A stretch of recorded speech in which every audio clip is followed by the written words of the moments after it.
1981년 8월 월스트리트의 살로몬 브라더스 15년을 헌신한 마이클 블룸버그에게 갑작스러운 해고 통보가 날아듭니다. 그의 책상은 하루아침에 치워져야 했죠. 15년의 청춘을 바친 회사였습니다. 하지만 낡은 종이 상자에 짐을 챙겨 정든 책상을 떠나는 데는 그리 긴 시간이 필요하지 않았죠. 하루아침에 모든 것을 잃고 쫓겨난 겁니다. 15년, 그가 살로몬 브라더스의 청춘을 바친 시간이었습니다. 하지만 짐을 챙겨 익숙한 책상을 떠나는 순간 그 모든 영광은 과거가 되어버렸죠. 15년의 세월을 작은 상자 하나에 우겨 넣어야 했습니다. 모든 것이 끝난 것처럼 보이던 그 차가운 사무실. 하지만 이 쓸쓸한 퇴장은 곧 세상을 뒤바꿀 거대한 제국의 시작이었습니다. 무거운 회전문 밖으로 걸어 나오는 그의 손에는 $10,000,000라는 거액의 퇴직금이 쥐어져 있었습니다. 평생을 호화롭게 쉴 수 있는 천문학적인 금액이었죠. $10,000,000라는 거액의 퇴직금이 그의 손에 쥐어졌습니다. 정들었던 직장의 무거운 문을 나서던 그날, 그는 안락한 은퇴 대신 낯선 길을 바라보았습니다. 새로운 기회가 막 시작되려는 참이었죠. 무려 $10,000,000라는 거액의 퇴직금. 누군가에겐 평생을 안락하게 쉴 수 있는 큰돈이었죠. 하지만 회사의 묵직한 문을 걸어 나오며 그는 은퇴 대신 새로운 도전을 시작하기로 결심합니다. 그는 $10,000,000라는 막대한 퇴직금을 안고 굳게 닫힌 회사 문을 나섰습니다. 하지만 그의 발걸음은 안락한 은퇴가 아닌 완전히 새로운 기회를 향하고 있었죠. 진짜 승부는 이제부터 시작이었습니다. 당시의 월스트리트는 수많은 종이 전표로 가득했습니다. 책상 위엔 서류가 산더미처럼 쌓여 있었죠. 끝없는 전화통화와 수작업에 의존하던 완벽한 아날로그의 시대였습니다. 책상 위에는 늘 종이 전표가 수북했고 쉴 새 없이 울리는 전화통을 붙잡고 목소리를 높여 거래를 체결해야만 했죠. 모든 것이 사람의 손을 거쳐야만 했던 시절이었죠.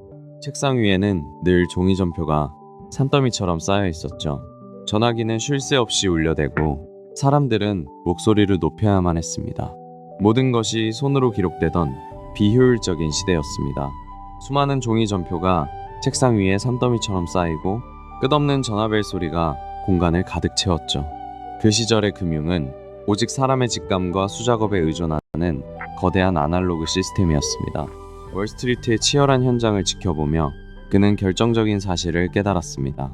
금융시장의 승패는 누구보다 빠르게 정확한 데이터를 얻는 데 있다는 것이었죠. 그는 월스트리트의 복잡한 움직임을 보며 한 가지 진리를 깨달았습니다.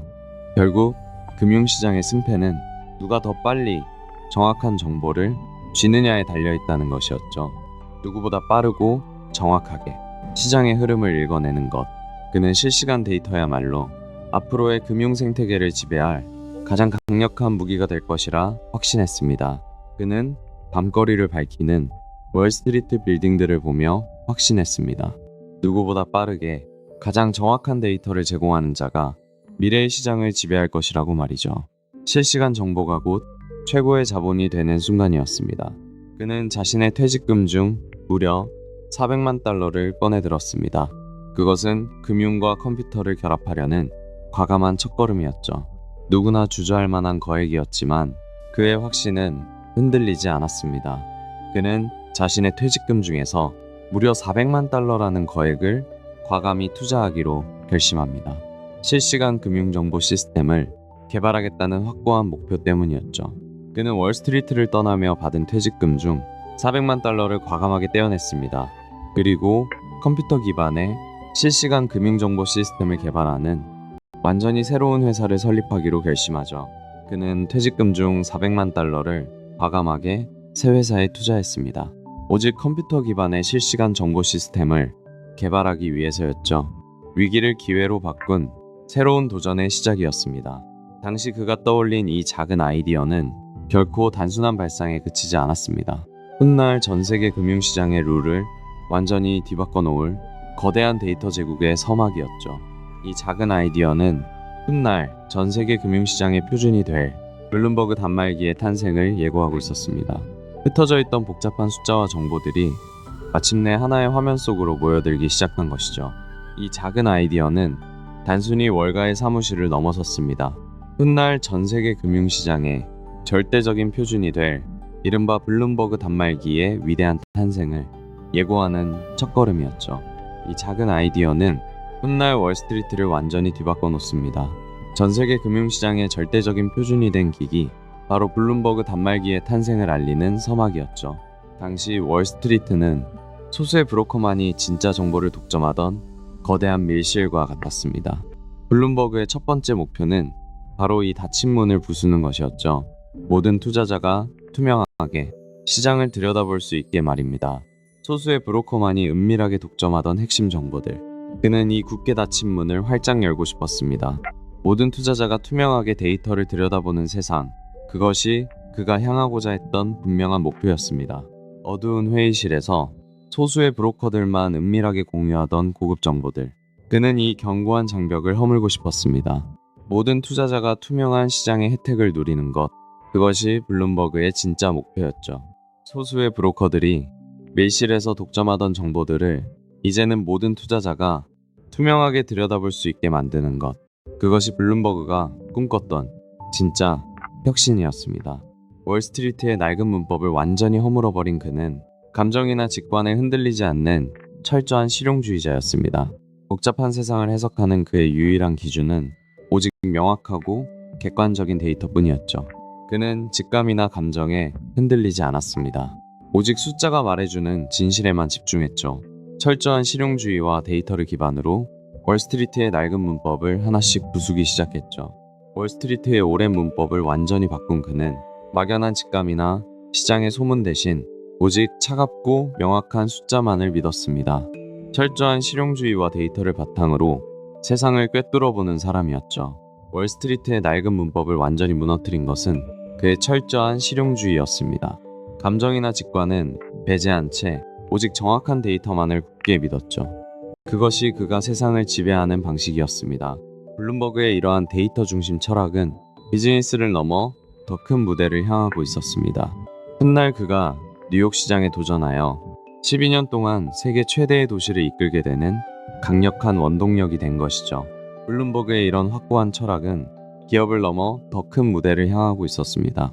훗날 그가 무려 12년 동안 뉴욕이라는 거대한 도시를 이끄는 가장 강력한 무기가 된 것이죠.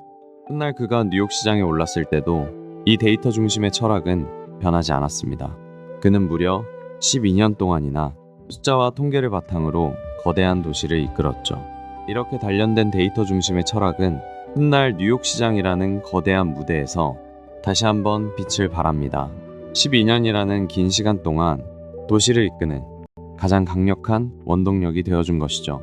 빌 게이츠는 단지 부를 축적하는 데 그치지 않았습니다. 그는 자신이 이룬 막대한 부를 다시 사회에 환원하기로 결심합니다. 새로운 형태의 위대한 기부가 시작되는 순간이었죠. 자신의 막대한 부를 그저 소유하는 데 그치지 않았습니다. 거액의 재산을 기꺼이 사회에 환원하기 위해 뜻깊은 서명에 나섭니다. 기후변화와 공중보건 문제에 앞장서는 위대한 결단이었죠. 그는 자신이 이룬 막대한 부를 단지 개인의 성취로만 남겨두지 않았습니다. 조용히 기부 서약서에 서명하는 그의 펜 끝에서 기후변화와 공중보건을 향한 거대한 지원이 시작되었죠. 그의 굳은 결단은 무거운 서류 위 서명으로 완성되었습니다. 자신의 막대한 부를 기꺼이 세상에 돌려주기로 한 것이죠. 기후위기와 공중보건의 최전선에서 그는 이제 가장 헌신적인 자선가로 걷고 있습니다. 하지만 그의 제국을 쌓아 올린 그 엄청난 원동력은 동시에 짙은 그림자를 들이우기도 했습니다. 지나칠 정도로 결과만을 쫓는 성과주의와 몇몇 논란의 정책들은 그를 항상 열광적인 찬사와 뼈아픈 비판의 한가운데에 세워두었죠. 하지만 극단적인 성과주의는 점차 내부의 반발을 불러왔습니다. 끊임없는 압박 속에서 그는 종종 홀로 외로운 결정을 내려야 했죠. 화려한 성공의 이면에는 짙은 그림자가 드리워지고 있었습니다. 극단적인 성과주의는 때론 조직 내부에 짙은 그림자를 드리웠습니다. 과정보다 결과를 우선시한 그의 거친 정책들은 내부의 반발과 함께 거센 윤리적 비판을 피할 수 없었죠. 그의 거침없는 추진력 이면에는 성과주의라는 짙은 그림자가 있었습니다. 혁신을 향한 뜨거운 찬사만큼이나 차가운 비판도 피할 수 없었죠. 영광과 논란의 한가운데서 그는 홀로 책임을 감내해야 했습니다. 그렇다면 매사추세츠의 평범한 중산층 가정에서 자라난 이 소녀는 어떻게 전 세계가 주목하는 거대한 정보제국의 지배자가 될 수 있었을까요? 모든 것의 시작은 아주 조용하고 평범했습니다. 매사추세츠의 한 평범한 중산층 가정. 그곳에서 자란 조용한 소년이 어떻게 전 세계가 주목하는 거대한 제국의 지배자가 되었을까요? 그의 시작은 아주 평범했습니다. 그렇다면 평범한 중산층 가정에서 자란 이 소녀는 대체 어떻게 전 세계가 주목하는 거대한 제국의 지배자가 될 수 있었을까요? 아무도 예상하지 못했던 그의 진짜 이야기가 지금부터 시작됩니다. 평범한 중산층 가정에서 자란 이 소녀는 어느새 전 세계 금융과 미디어를 움직이는 거대한 제국의 지배자가 되었습니다. 과연 어떤 선택들이 지금의 그를 만들었을까요? 1942년 마이클 블룸버그는 매사추세츠주 보스턴에서 태어났습니다. 조용한 교회 동네였던 브라이턴에 자리 잡은 평범하고 성실한 유대인 중산층 가정이 그의 첫 보금자리였죠. 그가 태어난 보스턴의 브라이턴 지역은 조용하고 평범한 중산층 동네였습니다. 1940년대 미국의 전형적인 풍경 속에서 유대인 가정의 평범한 아들로 그의 조용한 유년기가 시작되었죠. 붉은 벽돌집들이 늘어선 브라이턴의 거리는 소박하지만 끈끈한 유대인 중산층 커뮤니티였습니다. 이 조용한 동네에서 그는 훗날 세계를 무대로 활약할 단단한 뿌리를 내리기 시작했죠. 그의 부모님은 성실함을 가장 중요한 가치로 여겼습니다. 브라이턴의 평범한 벽돌집에서 배운 이 소박한 교훈은 훗날 거대한 제국을 세우는 든든한 밑거름이 되었죠. 그의 아버지는 지역 유제품 회사의 회계사였습니다. 매일 늦은 밤까지 장부를 정리하는 아버지의 뒷모습은 그에게 근면함이 무엇인지 말없이 가르쳐 주었죠. 아버지는 지역 유제품 회사의 회계사로 일하셨습니다. 매일 밤 늦게까지 장부를 정리하시며 정직함과 근면함이 무엇인지 보여주셨죠. 숫자 하나에도 책임을 져야 한다는 걸요. 지역 유제품 회사의 회계사로 일하셨던 아버지는 언제나 낡은 장부 위에서 숫자와 씨름하셨습니다. 그 성실한 뒷모습은 제게 정직함과 근면함이 무엇인지 묵묵히 가르쳐 주었죠. 아버지는 숫자 너머의 가치도 잊지 않으셨습니다. 자신이 가진 능력을 이웃과 나누며 지역사회에 헌신하는 삶의 태도는 훗날 워런의 평생에 걸친 이정표가 되었습니다. 어린 시절 그는 보이스카우트 활동에 누구보다 열정적으로 참여했습니다. 울창한 숲길을 묵묵히 걸으며 스스로의 한계를 시험하고 끈기를 배웠죠. 울창한 숲을 헤쳐나가는 훈련 속에서도 소녀는 결코 포기하지 않았습니다. 마침내 최고 등급인 이글스카우트에 오르며 훗날 그를 지탱할 굳건한 리더십의 뿌리를 내리게 됩니다. 빽빽한 숲을 뚫고 길을 개척하는 과정은 어린 그에게 결코 쉽지 않은 도전이었습니다. 하지만 포기하고 싶은 궂은 날씨 속에서도 그는 묵묵히 앞장서며 한 걸음씩 나아갔습니다. 최고 등급인 이글스카우트에 오르는 과정은 결코 쉽지 않았습니다. 숲속에서 스스로 길을 개척하며 얻은 경험들은 훗날 그를 단단한 리더로 성장시키는 소중한 밑거름이 되었습니다. 고등학교 시절부터 남다른 학구열을 보였던 그는 1960년 명문 존스 홉킨스 대학교에 당당히 입학합니다. 그곳에서 그가 선택한 첫 전공은 다름 아닌 전기공학이었죠. 우수한 성적으로 고등학교를 마친 그는 1960년 명문 존스 홉킨스 대학교에 당당히 입학합니다. 그곳에서 그는 전기공학을 전공하며 새로운 학문의 세계에 눈을 뜨게 되죠. 1960년 그는 우수한 성적으로 고등학교를 졸업합니다. 그리고 곧바로 존스 홉킨스 대학교에 입학하게 되죠. 그가 선택한 전공은 바로 전기공학이었습니다. 역사적인 캠퍼스 안에서 그의 학구열은 더욱 불타올랐습니다. 결국 그는 아주 우수한 성적으로 고등학교 과정을 마칩니다. 그리고 1960년 명문 존스 홉킨스 대학교에 당당히 입학하게 되죠. 그곳에서 그가 선택한 길은 바로 전기공학이었습니다. 전기공학이라는 학문은 그에게 단순한 지식 그 이상이었습니다. 복잡하게 얽힌 회로도를 들여다보며 그는 시스템의 구조를 논리적으로 분해하는 방법을 훈련했습니다. 복잡한 회로도를 직접 그려가며 그는 눈에 보이지 않는 흐름을 읽어내는 법을 배웠습니다. 단순한 암기가 아니라 원인을 분석하고 논리적으로 해답을 찾아가는 과정이었죠.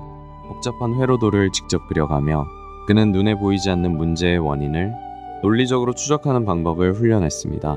이러한 공학적 사고방식은 훗날 그의 중요한 자산이 됩니다. 복잡하게 얽힌 거대한 시스템 속에서 문제의 진짜 핵심을 찾아내는 훈련이었습니다. 이때 몸에 익힌 공학적인 사고방식은 이후 그의 모든 선택을 뒷받침하는 가장 단단한 뼈대가 되었습니다. 대학 시절, 그는 학비를 벌기 위해 주차 요원으로 일했습니다. 어두운 지하 주차장에서 남의 차를 안내하며 스스로 일어서는 법을 가장 먼저 배웠죠. 화려한 차들이 오가는 주차장에서 그는 묵묵히 땀 흘려 일했습니다. 부유한 동급생들의 삶과는 전혀 달랐죠. 하지만 이 시간은 그에게 누구에게도 기대지 않는 법을 가르쳐 주었습니다. 화려한 차들이 오가는 어두운 주차장 안에서 그는 남들의 부를 부러워하지 않았습니다. 스스로 흘린 땀방울만이 가장 확실한 자산임을 깨닫고 있었으니까요. 남들이 화려한 대학 생활을 만끽할 때 그는 차가운 주차장 한켠에서 조용히 내일을 준비했습니다. 이곳에서 기른 끈기와 독립심은 훗날 그를 지탱하는 단단한 무기가 되었죠. 존스 홉킨스를 무사히 졸업한 그는 새로운 목표를 세우게 됩니다. 의학이나 과학이 아닌 더 넓은 비즈니스 세계로 눈을 돌린 것이죠. 곧바로 하버드 경영대학원에 진학해 본격적인 MBA 과정을 밟기 시작합니다. 존스 홉킨스를 졸업한 그는 완전히 새로운 길을 선택합니다. 비즈니스 세계로 시선을 돌려 하버드 경영대학원에 진학한 것이죠. 그곳에서 본격적인 MBA 과정을 시작하게 됩니다. 존스 홉킨스를 거친 그의 다음 목적지는 다름 아닌 하버드 경영대학원이었죠. 비즈니스 세계라는 낯선 무대 위에서 그는 동료들과 치열하게 토론하며 경영이라는 새로운 언어를 스펀지처럼 흡수했습니다. 의학도에서 경영학도로 넘어가는 이 과감한 선택은 그의 인생의 완벽한 전환점이 되었습니다. 하버드에서 보낸 치열한 시간들은 훗날 거대한 비즈니스 제국을 세우는 가장 든든한 밑거름이 되었죠. 하버드라는 새로운 무대는 결코 만만한 곳이 아니었습니다. 사방을 둘러싼 뛰어난 천재들 틈에서 그는 숨막히는 압박감을 경험했죠.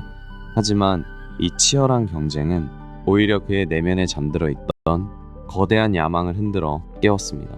두꺼운 서적에 파묻혀 밤을 지새우는 날이 이어졌습니다. 사방을 둘러싼 뛰어난 천재들은 오히려 그의 깊은 승부욕을 자극했죠. 그 치열한 공기 속에서 진짜 야망이 깨어난 겁니다.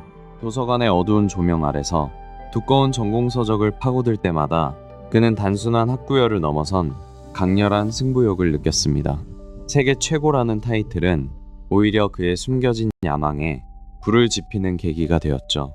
하버드라는 거대한 용광로는 그의 내면에 숨겨져 있던 강력한 야망을 일깨웠습니다. 수많은 천재들 사이에서 살아남기 위해 그는 치열한 승부사로 자신을 단련하고 있었습니다. 1960년대 후반 베트남 전쟁이 한창이던 시기였습니다. 미국 전역에 징집명령이 떨어졌고 수많은 젊은이들이 전장으로 향했죠. 하지만 그의 앞에는 다른 길이 열렸습니다. 책상 위에 놓인 한 장의 서류, 바로 평발로 인한 징집 면제 통보였습니다. 수많은 젊은이들이 징집영장을 받던 시기였습니다. 하지만 그는 평발이라는 이유로 군 복무를 면제받게 되죠. 전쟁터 대신 남은 이 시간은 그가 곧바로 자신만의 커리어를 시작하는 결정적인 발판이 되었습니다. 결국 평발이라는 신체적 이유로 그의 징집 면제 서류에는 승인 도장이 찍혔습니다. 이 결정적인 한 장의 문서는 그가 전쟁터가 아닌 비즈니스의 세계로 곧장 나아가게 해주었죠. 책상 위에 놓인 면제 서류 한 장.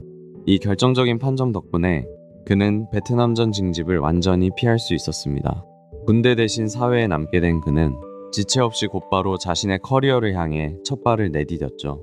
1966년 MBA 학위를 취득한 24살의 청년. 그의 시선은 이제 세계금융의 심장부인 월스트리트로 향했습니다. 그 거대한 빌딩 숲에서 자신의 운명을 시험해볼 참이었죠. 1966년 24살의 청년은 마침내 MBA를 취득했습니다.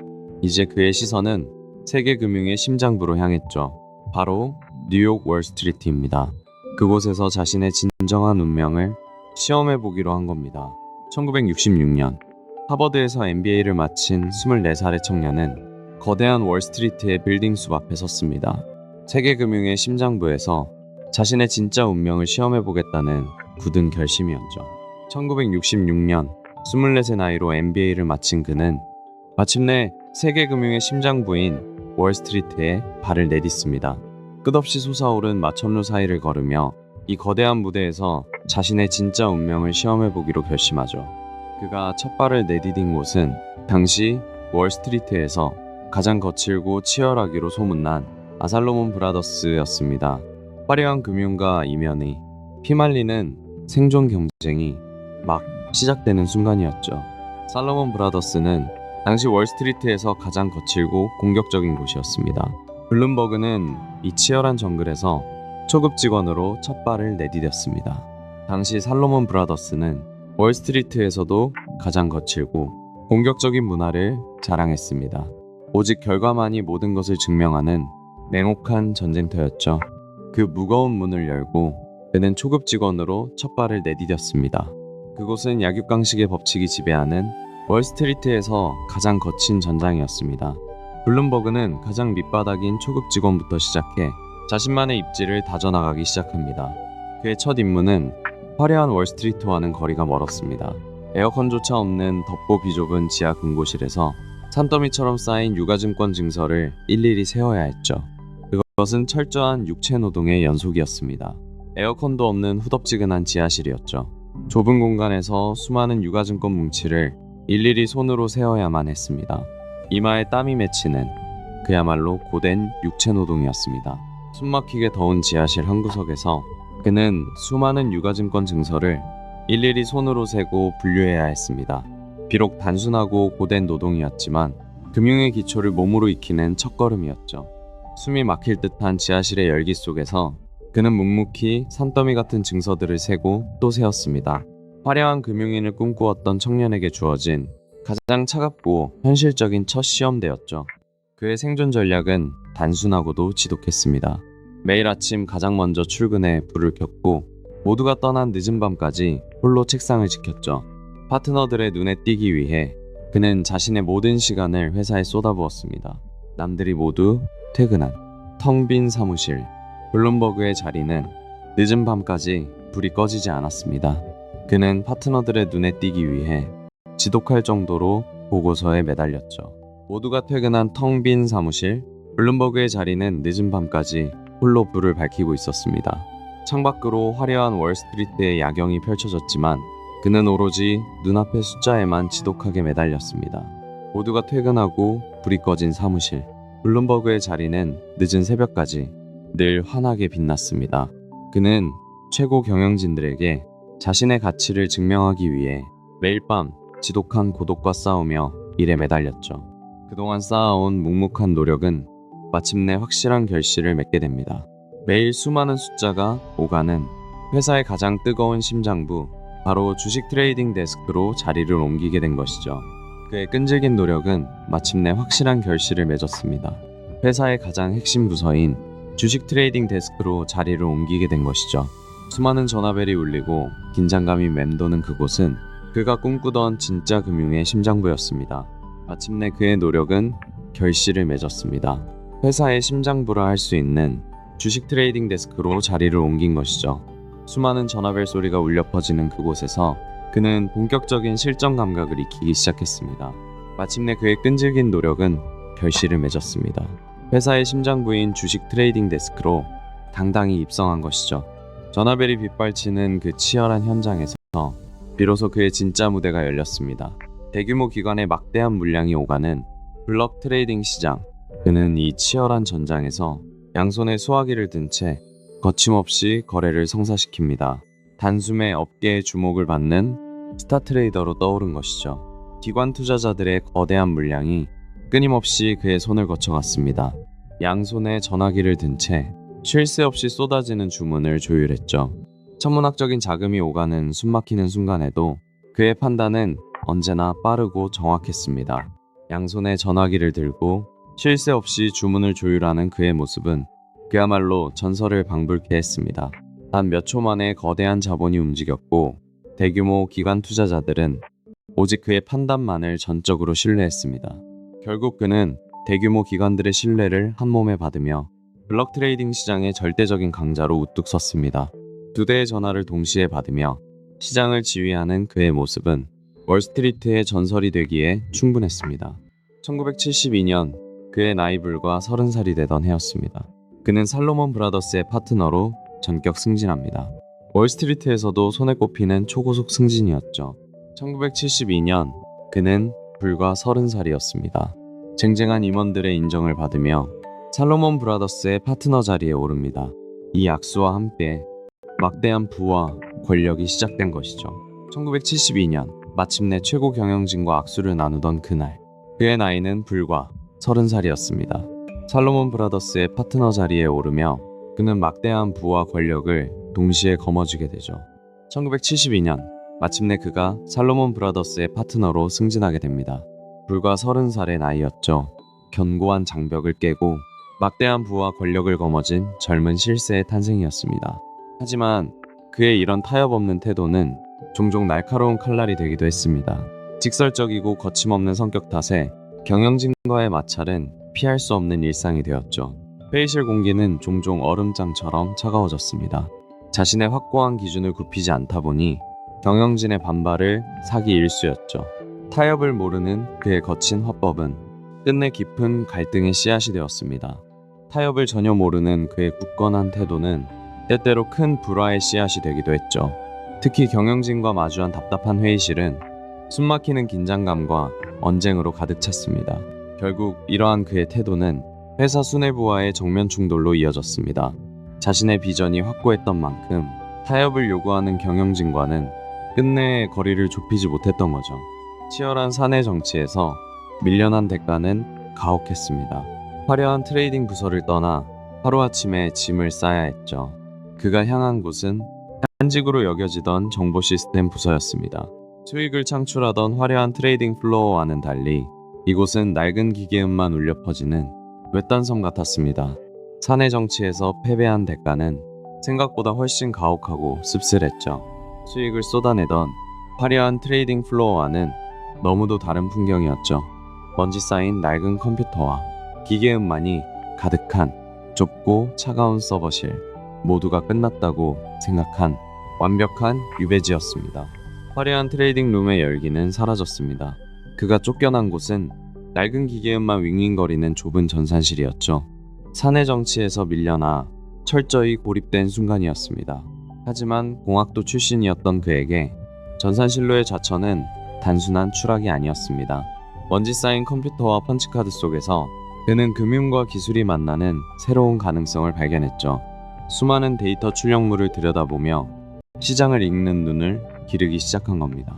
하지만 공학도였던 블룸버그에게 이 좌천은 오히려 새로운 기회였습니다. 그는 매일 쏟아지는 방대한 데이터를 보며 금융과 컴퓨터 기술을 결합할 방법을 치열하게 연구하기 시작했죠. 하지만 공학도였던 블룸버그에게 이 낯선 전산실은 오히려 새로운 무기 창고와 같았습니다. 그는 방대한 데이터 속에서 금융과 기술이 결합하는 거대한 미래를 엿보았죠.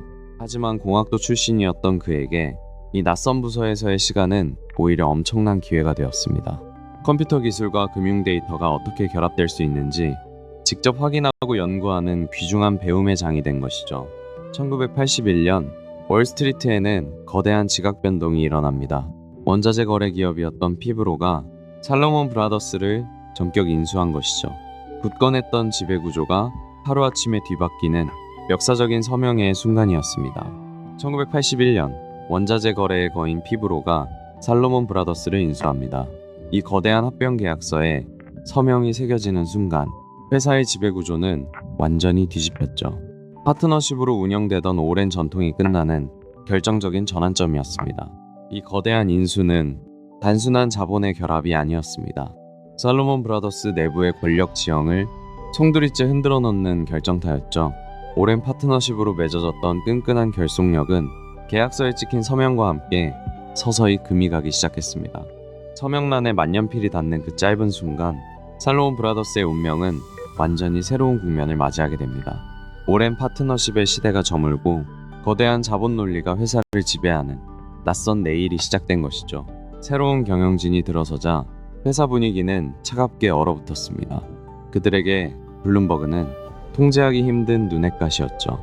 결국 그는 파트너 명단에서 제외되며 하루아침에 해고 통보를 받게 됩니다.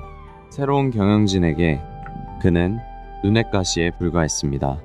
결국 파트너 명단에서 제외되며 그의 자리는 순식간에 사라졌죠. 하루아침에 회사에서 쫓겨난 겁니다. 새로운 경영진에게 그는 언제 터질지 모르는 골칫거리였죠. 결국 파트너 명단에서 그의 이름은 지워졌고 15년 청춘을 바친 직장에서 하루아침에 쫓겨나고 맙니다. 새로운 경영진의 눈에 자기 주장이 강했던 블룸버그는 껄끄러운 존재였습니다. 결국 합병 직후 그는 파트너 명단에서 완전히 제외되었고 15년 동안 몸담았던 회사에서 그날로 쫓겨나고 맙니다.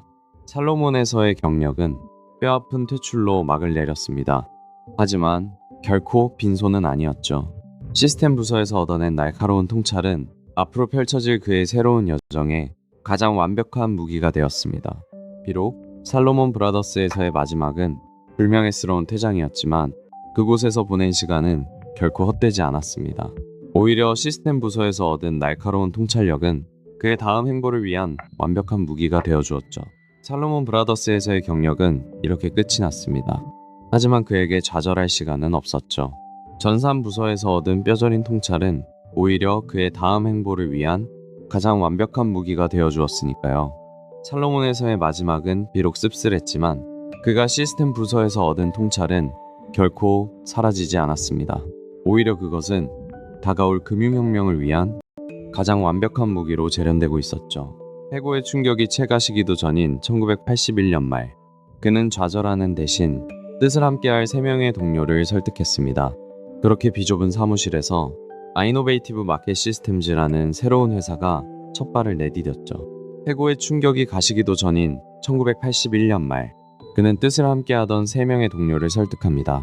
비좁은 사무실의 작은 테이블에 둘러앉은 4사람. 이것이 바로 이노베이티브 마켓 시스템즈의 시작이었습니다.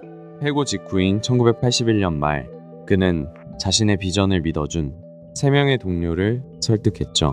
비좁은 사무실에서 머리를 맞댄 이들은 이노베이티브 마켓 시스템즈라는 이름의 새로운 회사를 세웠습니다. 해고 직후인 1981년 말, 그는 3명의 동료를 설득했습니다. 좁고 어두운 사무실에 모인 4사람은 새로운 회사 이노베이티브 마켓 시스템즈를 마침내 창업합니다. 당시 월스트리트의 상인들은 복잡한 채권 수익률을 일일이 손으로 계산해야만 했습니다. 블룸버그의 첫 번째 목표는 명확했습니다. 그 모든 계산 과정을 컴퓨터 화면에 실시간으로 띄워주는 것이었죠. 당시 월가 사람들은 복잡한 채권 수익률을 일일이 손으로 계산해야만 했죠. 목표는 단 하나였죠. 이 모든 수치들을 컴퓨터 화면에 실시간으로 띄우는 것이었습니다. 월가 사람들이 종이와 계산기로 힘겹게 구하던 수익률, 그 복잡한 수학 공식들을 기계가 대신 풀어내는 겁니다.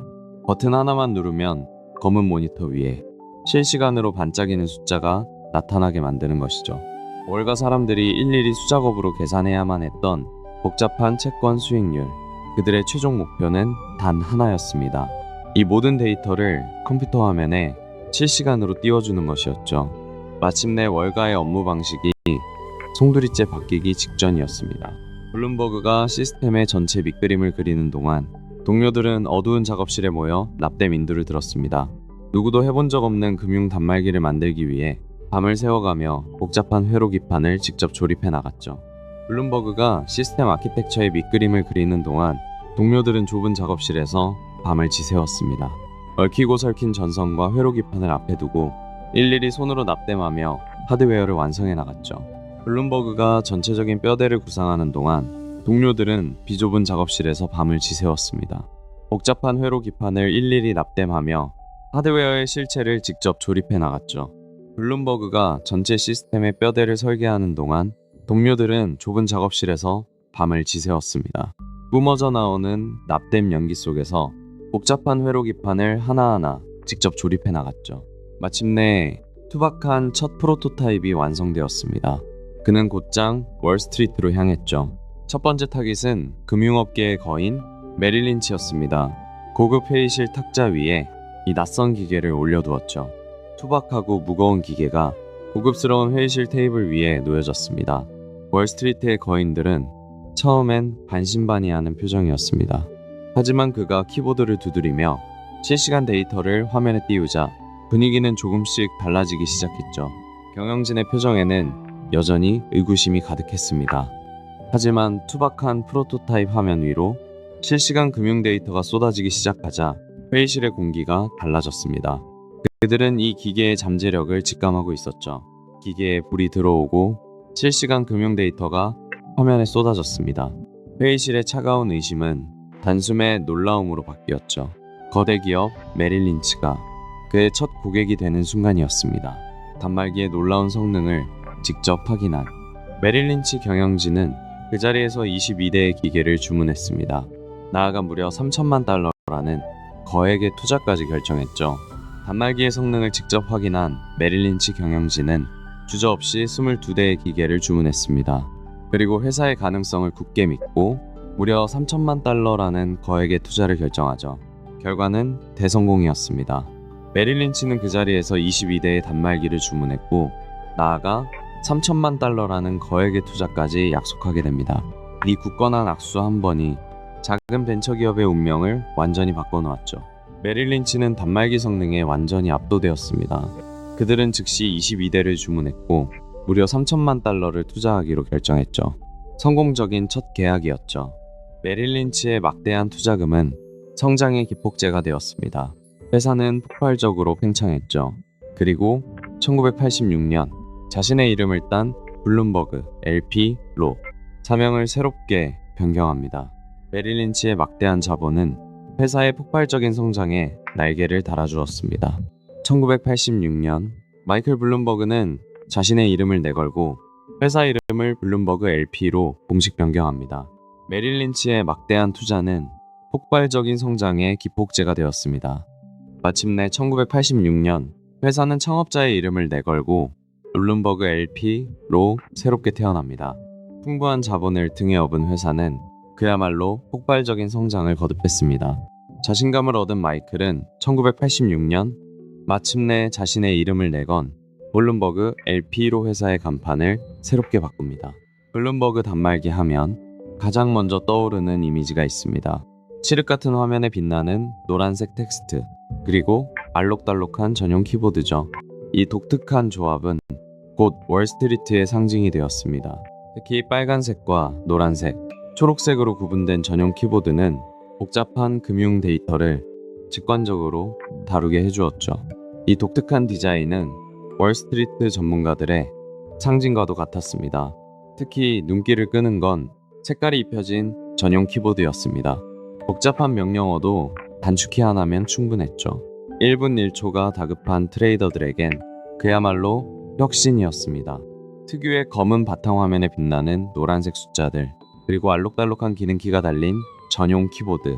이 독특한 디자인은 곧 월스트리트의 상징이자 전문가들의 필수품으로 자리 잡았습니다.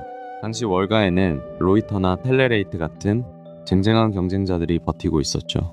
하지만 블룸버그가 쏟아내는 압도적인 데이터와 정교한 분석 도구 앞에서는 그들도 점차 밀려날 수밖에 없었습니다. 로이터나 텔레레이트 같은 전통적인 경쟁사들도 물론 있었습니다. 하지만 블룸버그 단말기가 쏟아내는 압도적인 데이터 양과 정교한 분석 도구를 그들은 도저히 따라잡을 수 없었죠. 로이터나 텔레레이트 같은 경쟁사들도 있었죠. 하지만 블룸버그의 압도적인 데이터 양과 분석 도구 앞에서는 역부족이었습니다. 트레이더들에게 이 단말기는 시장을 읽는 가장 강력한 무기였으니까요. 로이터나 텔레레이트 같은 쟁쟁한 경쟁사들도 있었지만 블룸버그의 압도적인 데이터와 정교한 분석 도구를 당해낼 수는 없었습니다. 결국 월가의 수많은 트레이더들은 블룸버그 단말기를 선택하게 됩니다. 연간 수천 달러에 달하는 엄청난 구독료. 초기엔 망설이던 트레이더들도 결국 앞다투어 이 기계를 책상에 올려야만 했습니다. 화면의 깜빡이는 숫자 없이는 불안해서 거래를 할 수 없게 된 거죠. 연간 수천 달러에 달하는 비싼 구독료는 이제 월스트리트에서 큰 문제가 아니었습니다. 이 검은 화면의 단말기 없이는 사실상 제대로 된 거래조차 불가능해졌기 때문이죠. 트레이더들은 앞다투어 자신의 책상 위에 이 혁신적인 기계를 설치하기 시작했습니다. 연간 수천 달러에 달하는 비싼 요금은 이제 큰 문제가 아니었습니다. 1초의 지연이 막대한 손실로 이어지는 시장에서 단말기가 없으면 아예 거래조차 할 수 없는 시대가 왔으니까요. 연간 수천 달러에 달하는 엄청난 구독료. 하지만 이 단말기 없이는 더 이상 제대로 된 거래조차 할 수 없었죠. 불안감에 휩싸인 트레이더들은 앞다투어 기계를 들여놓았습니다. 블룸버그는 단말기 너머로 한 가지를 깨달았습니다. 숫자와 데이터만으로는 시장의 흐름을 전부 읽어낼 수 없다는 것을요. 고객들에게는 그 숫자의 이면을 짚어줄 실시간 뉴스가 필요했습니다. 데이터 단말기 옆에 쌓인 수많은 신문들. 그는 문득 생각했습니다. 숫자만으로는 시장의 이면을 모두 담아낼 수 없다는 사실을요. 결국 뉴스가 데이터를 완성하는 핵심 퍼즐이었죠. 단순히 숫자를 보여주는 것을 넘어서 직접 기사를 생산하고 전달하는 매체를 구상했죠. 시장의 흐름을 누구보다 빠르게 짚어낼 독자적인 뉴스 네트워크의 밑그림이었습니다. 수북이 쌓인 신문 곁에서 그는 본격적인 뉴스룸의 밑그림을 그리기 시작했습니다. 숫자를 넘어 시장의 맥락을 가장 먼저 짚어낼 미디어 제국의 첫 단추가 이때 끼워진 것이죠. 1990년 블룸버그는 독자적인 뉴스망을 구축하기로 결심합니다. 월스트리트 저널 출신의 베테랑 매튜 윙클러를 영입하여 완전히 새로운 비즈니스 뉴스를 기획하죠. 데이터만으로는 시장의 진짜 흐름을 모두 담아낼 수 없다고 판단한 겁니다. 그래서 월스트리트 저널 출신의 베테랑 매튜 윙클러를 전격 영입하게 되죠. 이 두 사람의 진지한 논의 끝에 새로운 저널리즘의 뼈대가 세워집니다. 1990년 그는 월스트리트 저널의 베테랑 기자 매튜 윙클러를 전격 영입합니다. 단말기로 기사를 직접 송출하는 블룸버그 비즈니스 뉴스의 화려한 시작이었죠.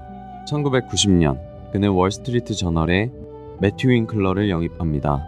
두 사람은 수많은 기사를 검토하며 새로운 보도 기준을 세웠죠. 그렇게 단말기를 통해 송출되는 블룸버그 뉴스가 마침내 탄생했습니다.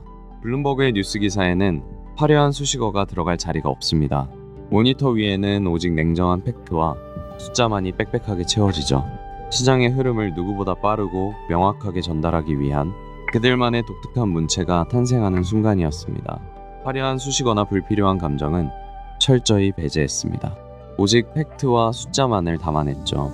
시장이 가장 필요로 하는 핵심을 누구보다 빠르고 정확하게 전달하는 것. 이것이 바로 블룸버그만의 문체였습니다. 화려한 수식어는 철저히 배제했습니다. 오직 검증된 팩트와 정확한 숫자만이 기사의 뼈대를 이루었죠. 이러한 원칙은 정보의 순도를 높였고 블룸버그만의 간결하고 독특한 문체를 탄생시켰습니다. 화려한 수식어는 모두 걷어냈습니다.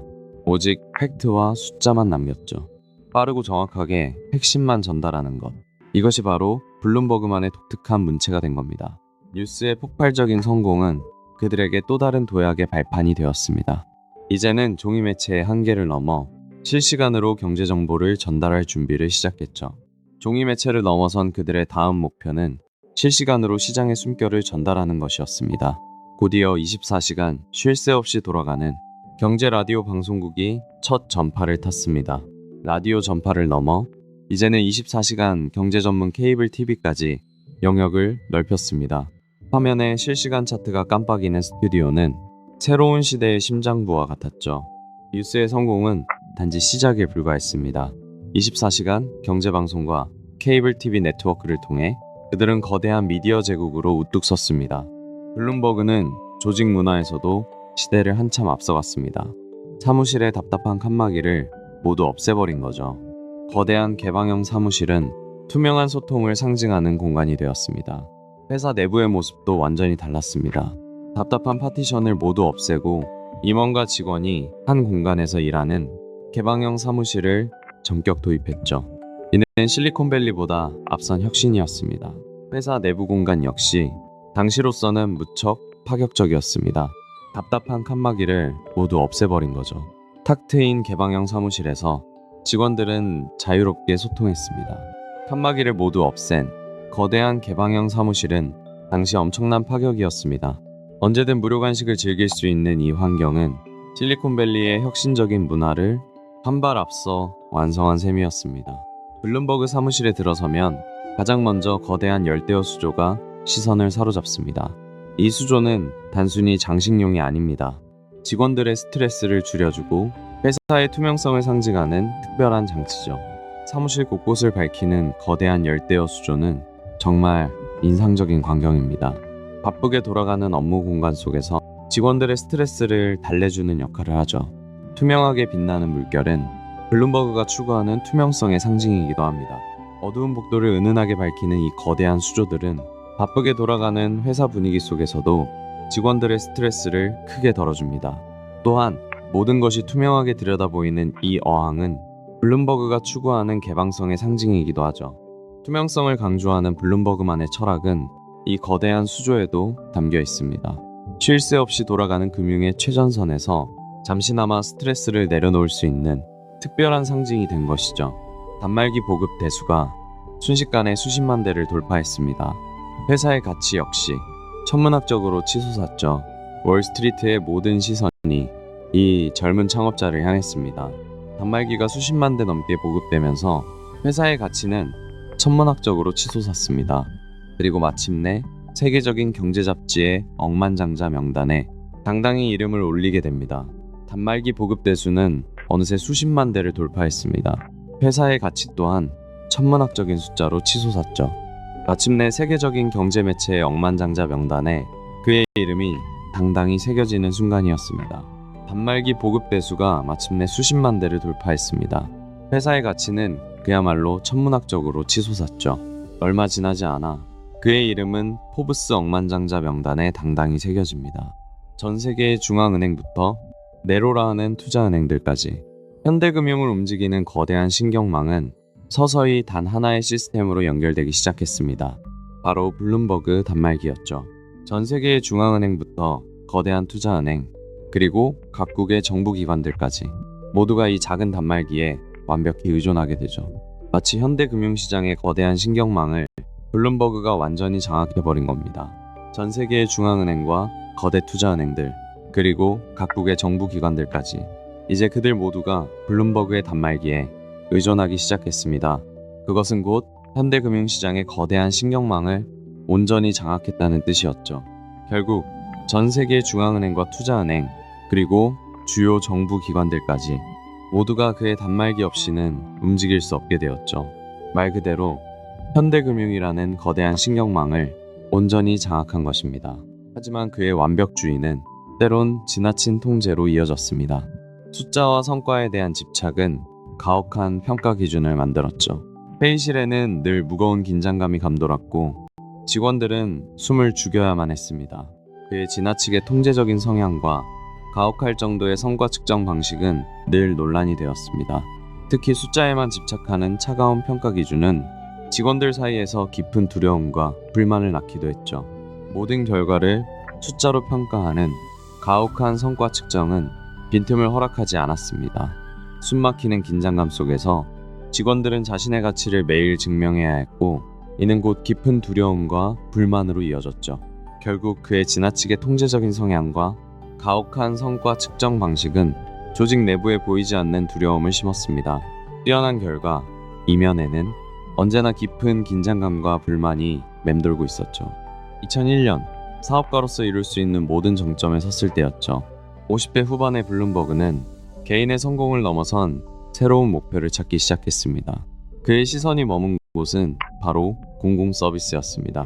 사업가로서 정점에 선 2001년 그의 시선은 펜트하우스를 넘어 뉴욕 전체를 향했습니다.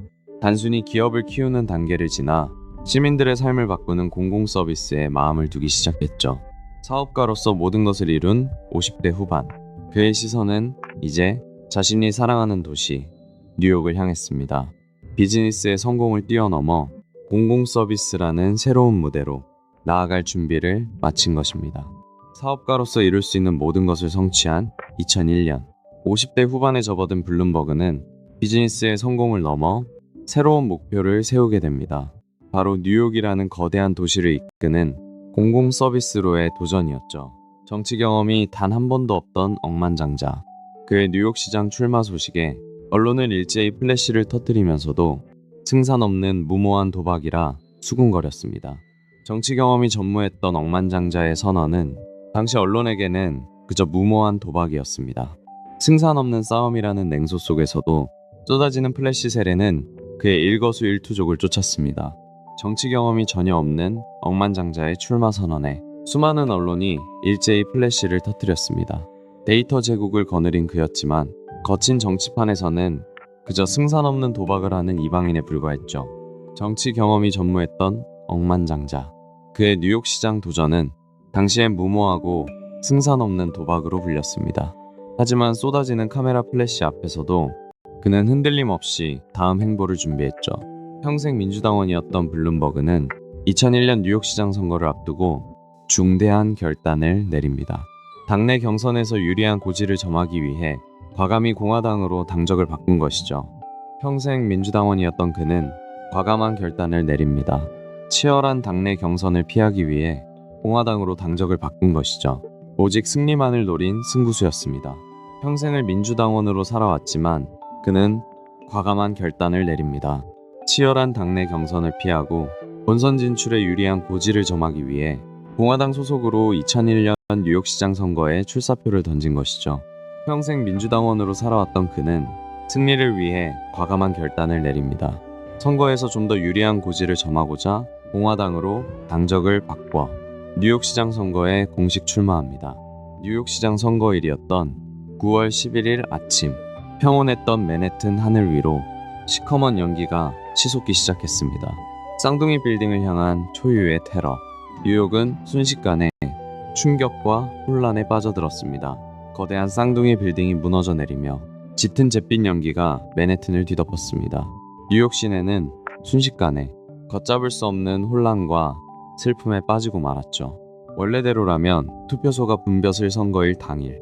하지만 쌍둥이 빌딩이 무너져 내리면서 뉴욕 시내는 걷잡을 수 없는 혼란과 깊은 슬픔에 휩싸이고 맙니다.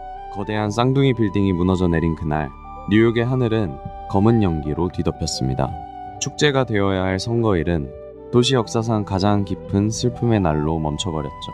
테러의 상흔이 채 가시지 않은 뉴욕.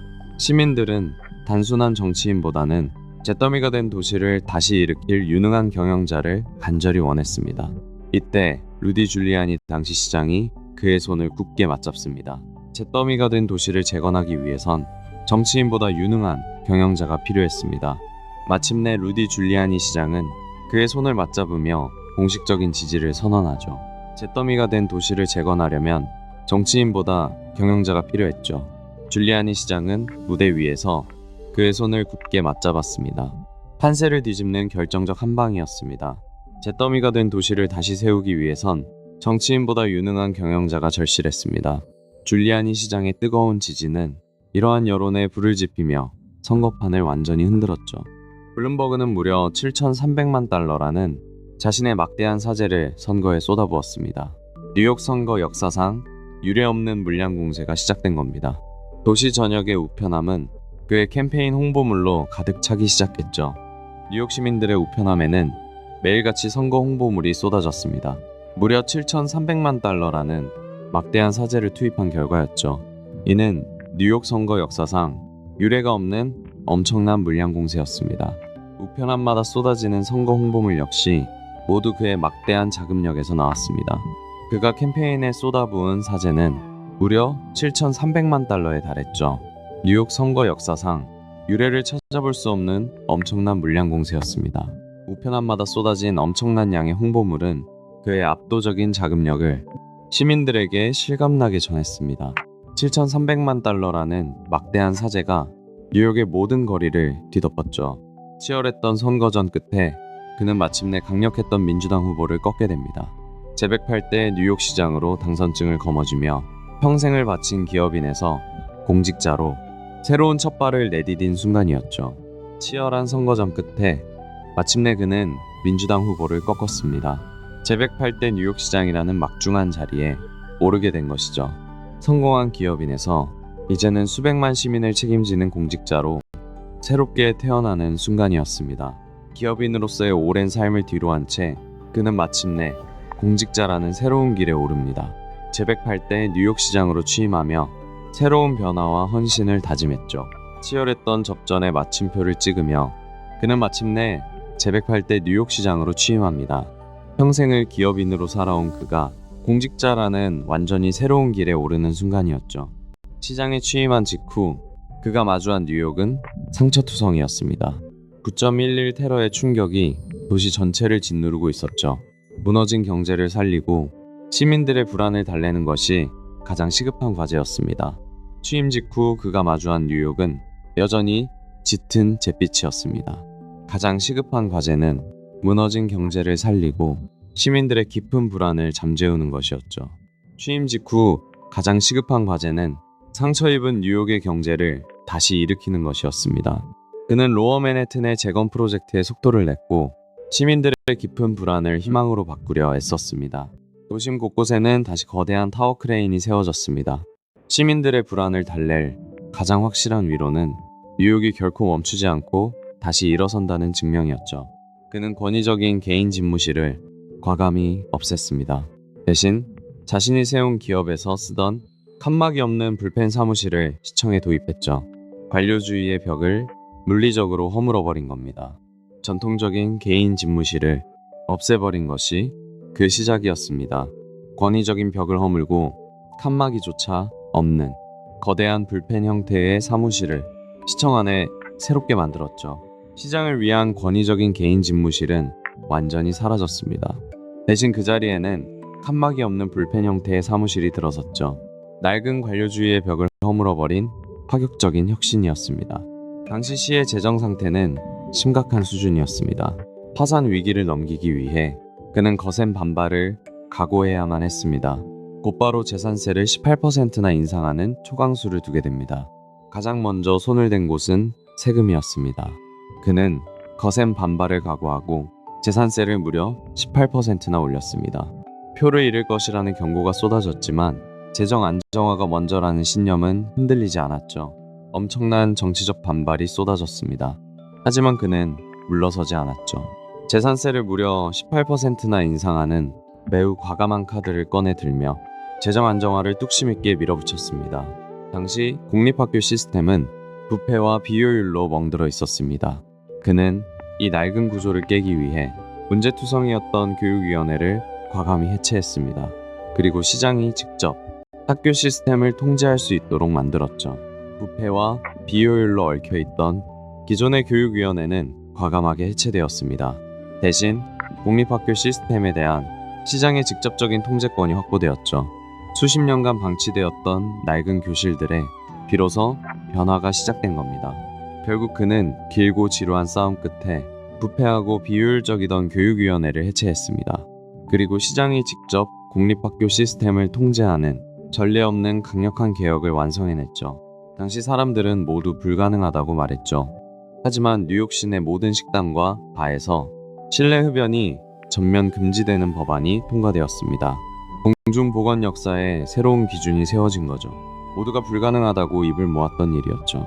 시내 모든 식당과 바에서 전면적인 금연을 시행한 겁니다. 처음에는 상인들의 거센 반발에 부딪혔지만 이는 공중보건의 새로운 기준이 되었습니다. 처음에는 모두가 불가능하다고 입을 모았습니다. 하지만 시내 모든 식당과 바에서 전면적인 금연 법안이 통과되었죠. 이 결정은 뉴욕을 넘어 전 세계 공중보건의 새로운 기준을 세우게 됩니다. 이어서 그는 뉴욕의 모든 식당에서 트랜스 지방 사용을 전면 금지하는 과감한 결정을 내립니다. 그리고 대형 체인점 메뉴판에는 칼로리 표시를 의무화했죠. 시민들의 건강을 일상 속 숫자로 선명하게 관리하기 시작한 겁니다. 이어서 뉴욕의 모든 식당에서 트랜스 지방 사용이 전면 금지되었습니다. 또한 대형 체인점 메뉴판에는 칼로리 표시를 의무화했죠. 시민들이 매일 먹는 음식의 건강 지표를 직접 눈으로 확인하게 만든 겁니다. 또한 모든 체인점 식당 메뉴판에는 칼로리 표시를 의무화했습니다. 시민들이 자신이 먹는 음식의 건강 수치를 직접 확인하고 더 나은 선택을 하도록 이끈 것이죠. 그는 2030년을 목표로 뉴욕을 완전히 새로운 친환경 도시로 탈바꿈시키려 했습니다. 그렇게 탄생한 것이 바로 획기적인 도시계획 플랜 YC였습니다. 이 거대한 계획의 핵심은 빽빽한 빌딩 숲 사이로 새로운 숨결을 불어넣는 것이었습니다. 도시 곳곳에 자전거 전용 도로가 넓게 깔렸고 버려진 낡은 공간들은 시민들을 위한 푸른 공원으로 탈바꿈하기 시작했죠. 2030년까지 뉴욕을 지속가능한 친환경 도시로 바꾸겠다는 대대적인 계획이었죠. 삭막했던 거리에 자전거 도로와 푸른 공원이 하나둘 생겨나기 시작했습니다. 버려진 거대한 산업지구들을 새로운 주거와 상업 공간으로 탈바꿈하는 계획이었습니다. 이를 위해 도시구역의 약 40%를 과감히 바꿨죠. 낡은 공장지대에 새로운 스카이라인이 그려지기 시작했습니다. 버려진 공장지대는 곧 화려한 상업 공간으로 탈바꿈했습니다. 뉴욕 구역의 무려 40%가 새롭게 그려진 결과였죠. 낡은 붉은 벽돌 옆으로 거대한 마천루가 솟아오르며 도시의 스카이라인은 완전히 달라졌습니다. 낡은 산업지대 위로 눈부신 유리 빌딩들이 솟아오르기 시작했습니다. 구역의 40%를 바꾼 과감한 결단은 뉴욕의 스카이라인을 완전히 새롭게 바꿔놓았죠. 2008년 금융위기가 뉴욕을 덮치자 블룸버그는 논란의 불씨를 지핍니다. 초유의 경제 위기를 돌파할 사람은 오직 자신뿐이라는 명분이었죠. 시장 임기 제한을 2번에서 3번으로 늘리는 법안을 강행하자 뉴욕 시민들은 거세게 반발했습니다. 자신의 권력을 연장하기 위해 민주주의 원칙을 훼손한다는 매서운 비판이 쏟아졌죠. 결국 그는 시의회를 압박해 연임 제한을 3선으로 늘리는 법안을 통과시킵니다. 시민들의 권리를 빼앗았다는 거센 비판과 함께 민주주의를 훼손했다는 격렬한 시위가 이어졌죠. 블룸버그는 범죄율을 낮추기 위해 이른바 불심 검문 정책을 강력하게 추진했습니다. 경찰이 거리를 순찰하며 의심스러운 사람을 멈춰 세우고 몸을 수색하는 방식이었죠. 범죄율을 낮추기 위해 도입한 불심 검문 정책은 특정 인종을 표적으로 삼았다는 거센 비판에 직면합니다. 인권단체들의 강력한 항의가 이어지며 도시의 밤거리엔 팽팽한 긴장감이 맴돌았죠. 결국 수많은 인권단체들은 이 정책이 명백한 인종차별이라며 거세게 항의했습니다. 어두운 골목마다 감돌았던 그 서늘한 긴장감은 시민과 경찰 사이의 깊은 불신으로 이어지고 말았죠. 그의 데이터 중심 철학은 명확한 수치로 증명됐습니다.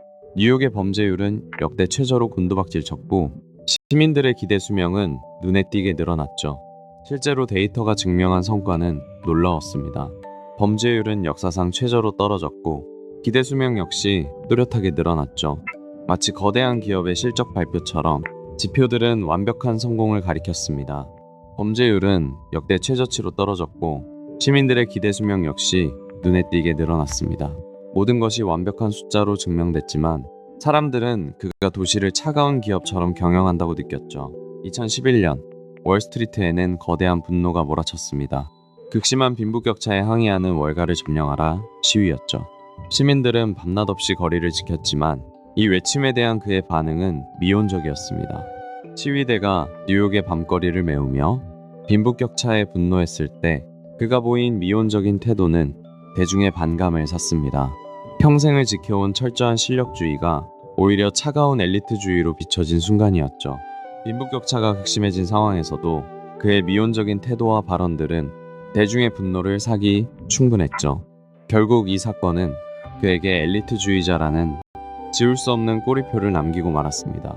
2012년 임기 후반 뉴욕시에 거대한 위기가 닥쳤습니다. 사상 최악의 허리케인 샌디가 도시 전체를 집어삼켰죠. 칠흑 같은 어둠 속에서 거리는 깊은 물에 잠겼고 엄청난 혼란이 시작됐습니다. 도시의 절반이 물에 잠기고 전력이 모두 끊긴 절체절명의 상황이었습니다. 하지만 그는 흔들림 없이 비상구호 체계를 가동했죠. 칠흑 같은 어둠 속에서 현장을 지휘하며 경영자로서의 진가를 다시 한번 증명했습니다. 침수된 거리에 비상등이 깜빡이는 암흑 속에서도 그는 가장 먼저 복구 현장 최전선에 섰습니다. 신속한 지휘와 철저한 위기관리 능력은 뉴욕이 다시 일어설 수 있는 강력한 원동력이 되었죠.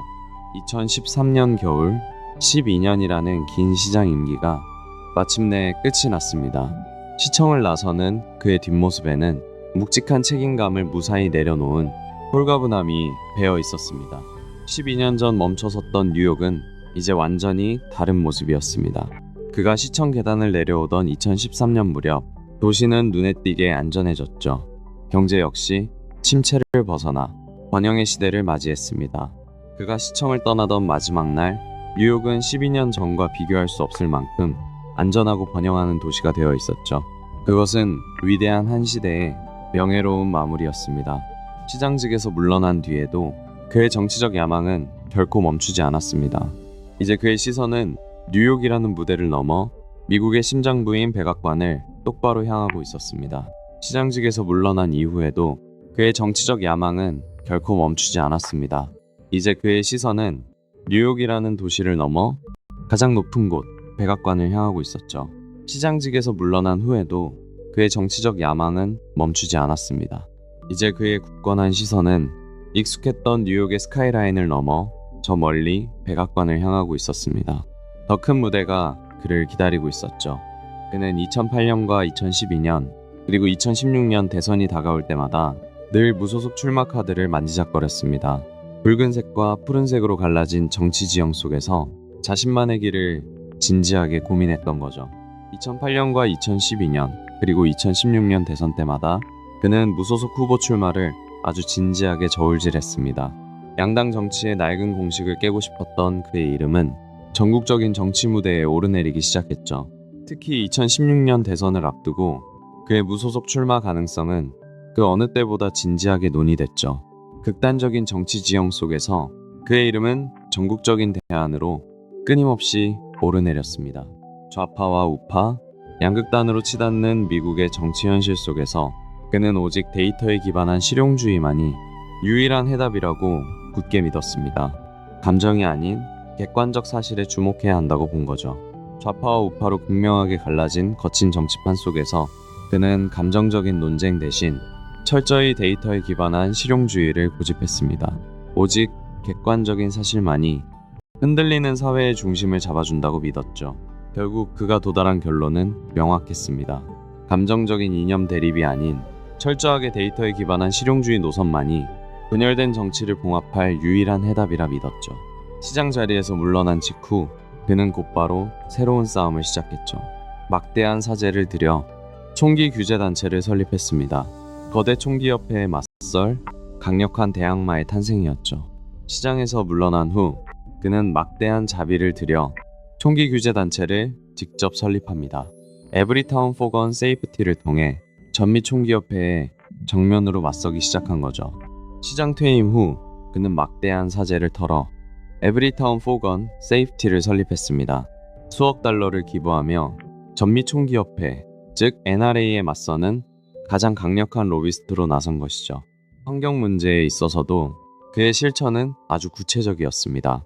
특히 비욘드 콜 캠페인을 강력히 지원하며 하늘을 검게 물들이던 미국 전역의 낡은 석탄 발전소들을 정조준했죠. 특히 비욘드 콜 캠페인에 거액을 투자했습니다. 이 지원금은 미국 전역에 퍼져 있던 수백 개의 노후 석탄 발전소를 멈춰 세우는데 아주 강력한 원동력이 되었죠.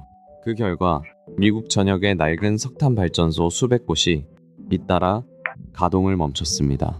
그의 전폭적인 지원은 기후변화 운동의 거대한 흐름을 완전히 바꿔놓았죠.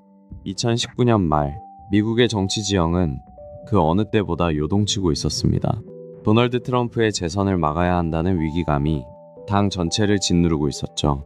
결국 이 절박함은 그가 다시 한번 무대 위로 오르는 결정적 계기가 됩니다. 2019년 11월 그는 마침내 중대한 결단을 내립니다. 트럼프의 재선을 막아야 한다는 절박함이 그를 다시 무대로 이끌었죠. 남들보다 늦게 뛰어든 경선이었지만 그의 목표는 분명했습니다. 도널드 트럼프의 재선을 막아야 한다는 절박함이 결국 그를 움직였습니다. 이미 치열해진 민주당 경선 무대에 그는 막대한 자금력을 앞세워 가장 늦게 하지만 거대한 파도를 예고하며 등판했습니다. 그는 단 몇 달이라는 짧은 기간 동안 자신의 개인 자산 중 10억 달러 이상을 선거에 쏟아부었습니다. 미국 정치 역사상 전례를 찾아볼 수 없는 가장 압도적인 규모의 자금력이었죠. 단 몇 달 만에 10억 달러가 넘는 막대한 개인 자산이 텔레비전과 디지털 광고에 쏟아졌습니다. 이는 미국 정치 역사상 가장 압도적이고 비싼 캠페인이었죠. 단 몇 달 만에 그는 10억 달러가 넘는 개인 자산을 쏟아부었습니다. 거실의 TV부터 손안의 스마트폰까지 그의 광고가 끊임없이 흘러나왔죠. 이는 미국 정치 역사상 가장 거대한 규모의 자본력이 투입된 캠페인이었습니다.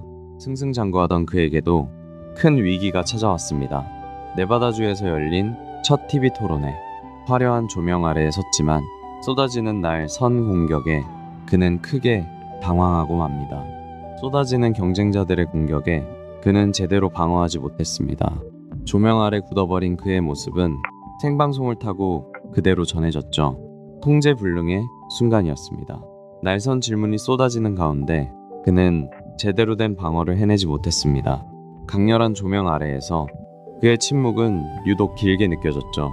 결국 이 단 한 번의 뼈아픈 무대는 막대한 자금으로 쌓아 올린 지지율을 순식간에 무너뜨리고 말았습니다.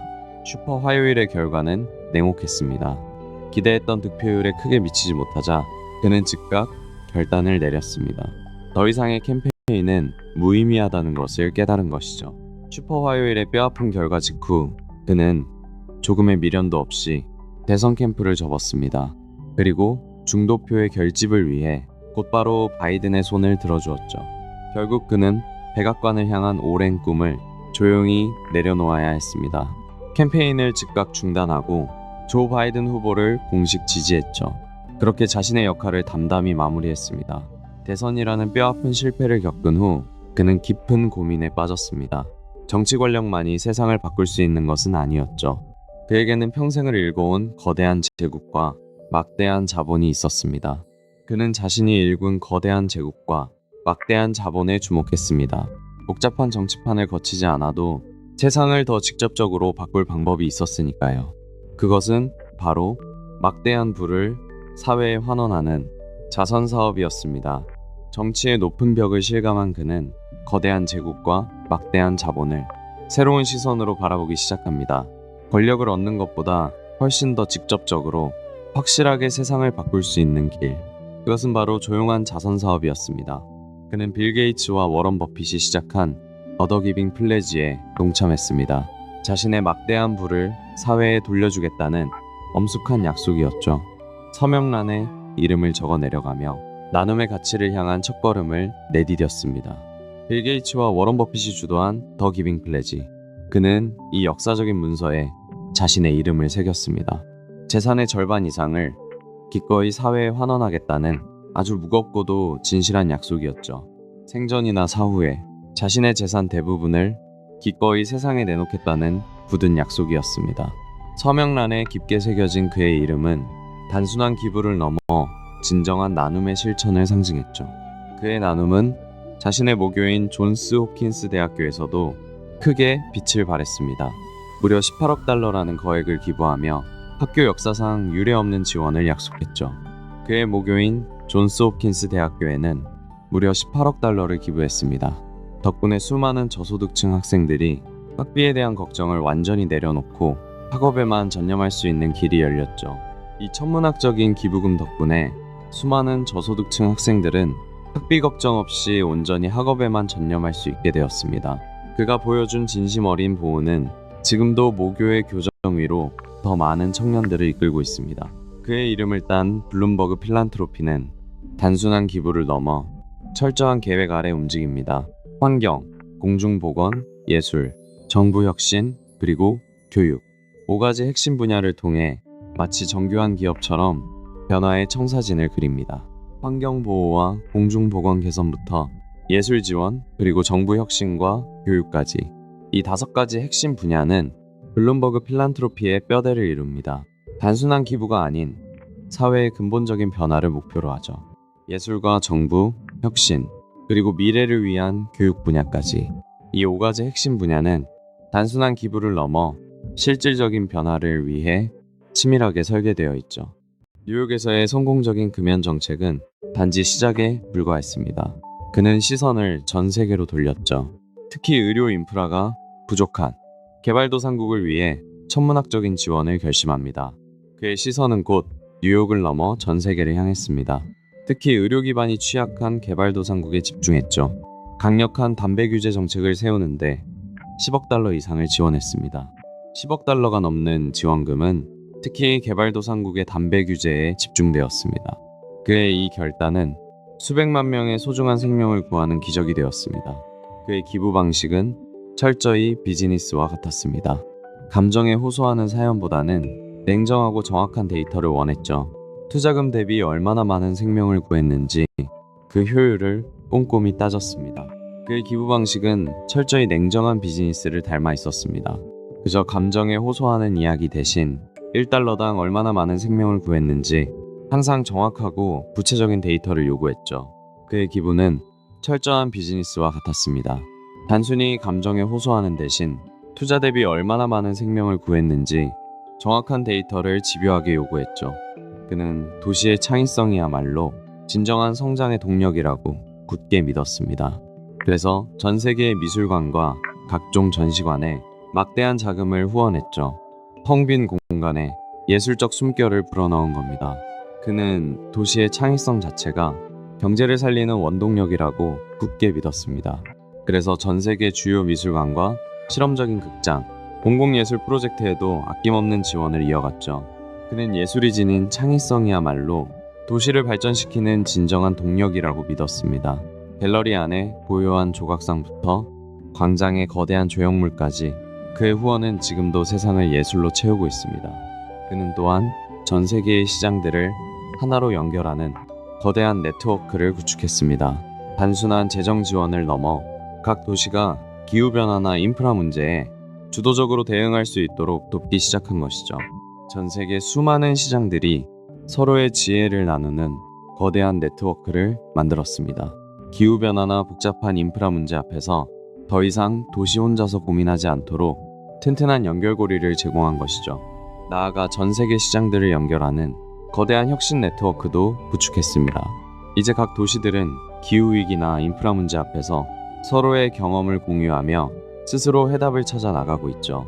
현재까지 그가 자선 사업에 흔쾌히 내놓은 금액은 무려 140억 달러를 넘어섭니다.